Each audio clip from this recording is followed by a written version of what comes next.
Akash. Hello. നാട്ടിൽ എവിടെ നിന്നായിരുന്നു? ഞാൻ അടൂർ പത്തനംതിട്ട. ഏത് ഇയർ സ്റ്റുഡൻ്റാ? ഞാനിപ്പം സെക്കൻഡ് ഇയർ കംപ്ലീറ്റ് ആയി. ഇനി തേർഡ് ഇയറിലോട്ട് മെഡിക്കൽ സ്റ്റോർ. ക്ലാസ് ഒക്കെ എങ്ങനെ പോകുന്നു? ക്ലാസ് ഒക്കെ നന്നായിട്ട് പോകുന്നു. ഇനിയിപ്പോൾ ഞങ്ങൾക്ക് എക്സാംസ് ആയിരുന്നു. ഇനിയിപ്പം ഞങ്ങൾക്ക് സമ്മർ ഹോളിഡേയ്സ് ആണ്. നാട്ടിൽ ഏത് മാസം പോകും? ഇപ്പോൾ പോവോ? ഈ ആഴ്ച നാട്ടിലോട്ട്. എങ്ങനെയുണ്ട് സമർക്കണ്ട് സ്റ്റേറ്റ് മെഡിക്കൽ യൂണിവേഴ്സിറ്റി? യൂണിവേഴ്സിറ്റി നല്ലതാണ്. നമുക്ക് ഇന്ത്യൻ ടീച്ചേഴ്സ് ഉണ്ട്, പിന്നെ നമ്മുടെ എല്ലാ ഡിപ്പാർട്ട്മെൻറ്റ് ഇന്ത്യൻ ടീച്ചേഴ്സ് ഉണ്ട്, പിന്നെ നമുക്ക് കോച്ചിങ് ആണെങ്കിലും നെക്സ്റ്റിൻ്റെയും യൂസിൻ്റെയും ലാബ് എല്ലാത്തിൻ്റെയും കോച്ചിങ് ഒക്കെ ഉണ്ട്. പിന്നെ മൊത്തം ഒരു ഫ്രണ്ട്ലി അറ്റ്മോസ്ഫിയറാണ്, നല്ലതാണ്. ഫ്രണ്ട്സിന് സജസ്റ്റ് ചെയ്യുമോ നമ്മുടെ യൂണിവേഴ്സിറ്റി? ഉറപ്പായും, കാരണം നമ്മൾ ഹാപ്പിയാണ് നമ്മുടെ യൂണിവേഴ്സിറ്റിയിൽ. നമ്മൾ ഉറപ്പായിട്ടും ആൾക്കാരെ.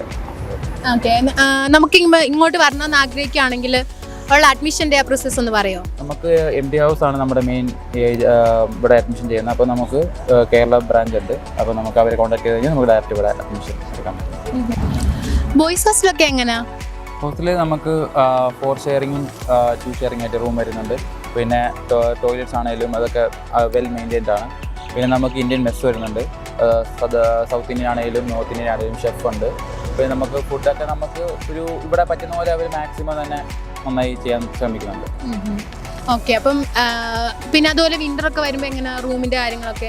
നമുക്ക് സെൻട്രലൈസ്ഡ് ഹീറ്റിംഗ് ആണ്. അപ്പം നമുക്ക് അങ്ങനെ തണുപ്പിൻ്റെ ഒരു വിഷയങ്ങൾ വരുന്നില്ല. ഓക്കെ, പിന്നെ നമ്മുടെ സബ്ജക്ട്സ് ഒക്കെ എങ്ങനെ? മോസ്റ്റ്ലി എല്ലാ സബ്ജക്ട്സും നമുക്ക് നമ്മുടെ ഇന്ത്യൻ കരിക്കുലം തന്നെയാണ് ഇവിടെയും ഫോളോ ചെയ്യുന്നത്. അപ്പോൾ നമുക്ക് എല്ലാ ഡിപ്പാർട്ട്മെൻറ്റിലും ഇന്ത്യൻ ടീച്ചേഴ്സ് ഉണ്ട്. അവർ നമുക്ക് ഏത് സമയമാണെങ്കിലും നമുക്ക് അവർ ഫ്രണ്ട്ലിയാണ്. നമുക്ക് ഏത് സമയം വേണമെങ്കിലും നമുക്ക് ഡൗട്ട്സ് ആണെങ്കിലും ക്ലിയർ ചെയ്യാനാണെങ്കിലും നമ്മളെ ഗൈഡ് ചെയ്യാൻ അവർ നമ്മുടെ കൂടെ എപ്പോഴും ഉണ്ട്.